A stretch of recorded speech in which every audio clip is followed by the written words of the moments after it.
Bapak Ibu yang dikasihi oleh Tuhan kita Yesus Kristus, pada saat ini kita akan mendengarkan kebenaran firman Tuhan.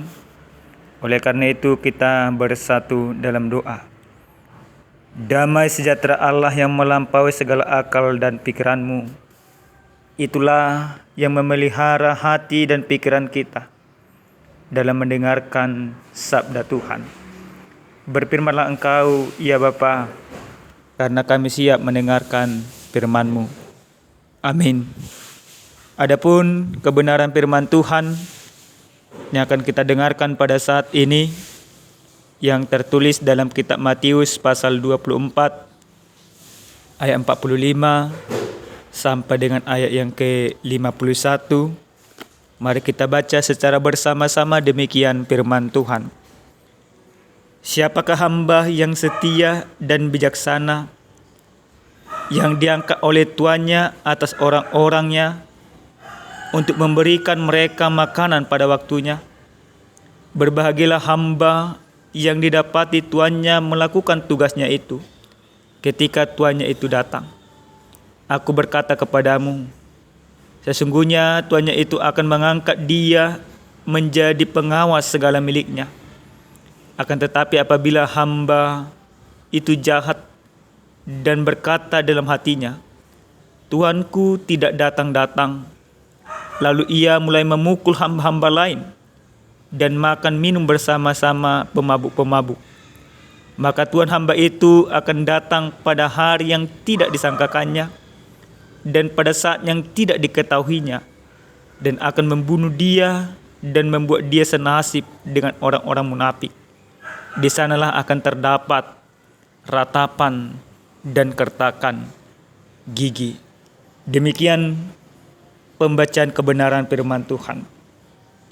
Bapak Ibu yang dikasihi oleh Tuhan kita Yesus Kristus, sebuah pertanyaan setelah kita membaca firman ini mungkin ada di dalam hati dan pikiran kita, yaitu hamba yang seperti apa kita pada saat ini? Apakah kita menjadi hamba yang menyenangkan hati Tuhan kita Yesus Tuhan? Atau jangan-jangan kita hamba yang jahat? Dalam kebenaran firman Tuhan ini, di mana Yesus menggambarkan tentang kerajaan Allah, di mana Yesus menganalogikan dua karakter manusia, dua sifat orang yang notabene-nya ada hingga pada saat ini. Yang pertama itu hamba yang bijaksana, dan yang kedua itu hamba yang jahat. Kedua hamba ini sesungguhnya diangkat, ditetapkan oleh Tuhan yang sama. Tetapi seiring berjalannya waktu, kedua hamba ini berlainan. Kedua hamba ini sama-sama mengetahui, memahami, dan mengerti bahwa suatu saat Tuhan yang memberikan mandat dan tugas itu akan datang. Soal kapan waktunya, soal kapan jadwalnya, itu tidak penting.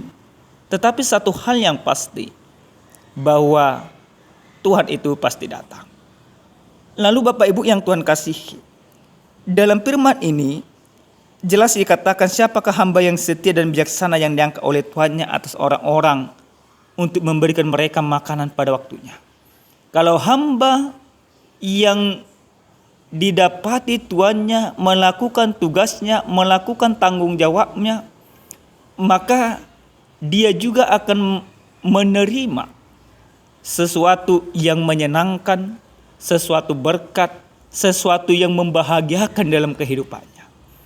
Tetapi jika hamba yang jahat ini, yang diangkat untuk menjadi pengawas, dia memposisikan dirinya sebagai tuan dan dia tidak bertanggung jawab atas tugas yang diberikan, maka dikatakan dia akan dihukum, bahkan akan dicampakkan oleh tuannya ketika tuannya itu datang. Nah, Bapak Ibu yang dikasihi oleh Tuhan, sesuai dengan tema kita pada saat ini, dikatakan Allah sendirilah hakim. Bagaimana Allah yang menjadi hakim? Yang pertama, lewat firman ini kita mau diingatkan supaya menjadi hamba yang setia. Hamba yang setia berarti hamba yang menunjukkan tanggung jawab. Hamba yang setia berarti hamba yang menunjukkan karakter yang baik. Nah, jika kita menjadi hamba yang setia, berarti kita harus menjadi patron di dalam kehidupan ini. Artinya seperti apa? Artinya tanpa diatur, tanpa disuruh, tanpa ada Tuhan, sebagai orang yang bertanggung jawab, kita melakukan tanggung jawab kita. Karena itu menjadi karakter bagi kehidupan kita. Sekarang ini banyak kehidupan orang beriman tidak menunjukkan menjadi hamba yang setia. Yang kedua, dari firman ini kita mau diingatkan bagaimana hamba yang setia ini yang melakukan tugasnya ini, dia ini mengawasi sesuai dengan porsinya. Banyak sekarang ini dia hanya hamba atau dia hanya seorang pekerja, tetapi karakternya, caranya seakan-akan menjadi bos, menjadi pimpinan, menjadi hal yang tidak bertanggung jawab.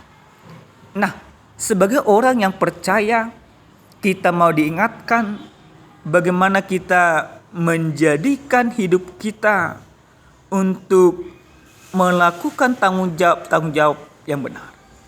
Yang berikut dari firman ini kita juga mau diingatkan bagaimana sesungguhnya Tuhan itu pasti datang. Nah, ini yang terpenting.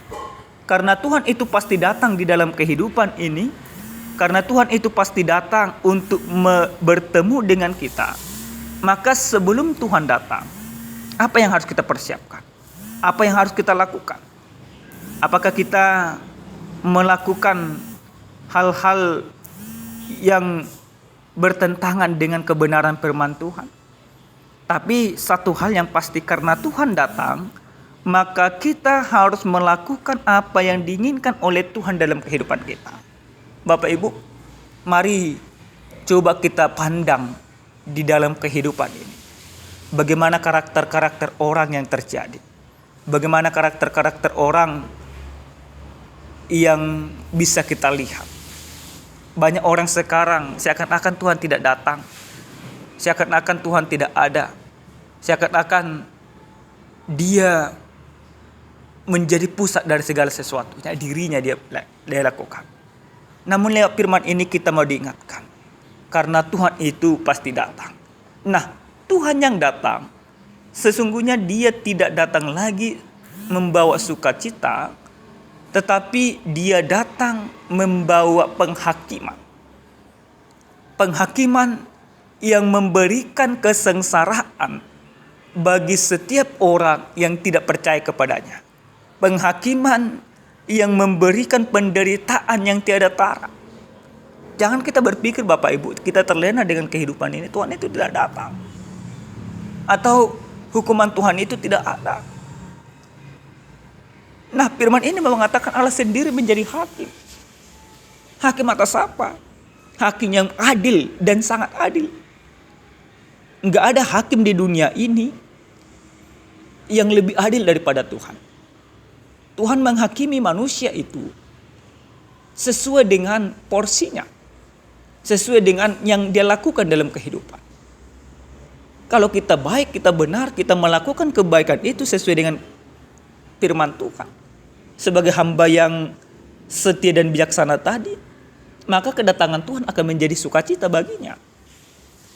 Tapi jika kita tidak benar, penuh dengan kemunafikan, penuh dengan penipuan, maka yang kita terima, yang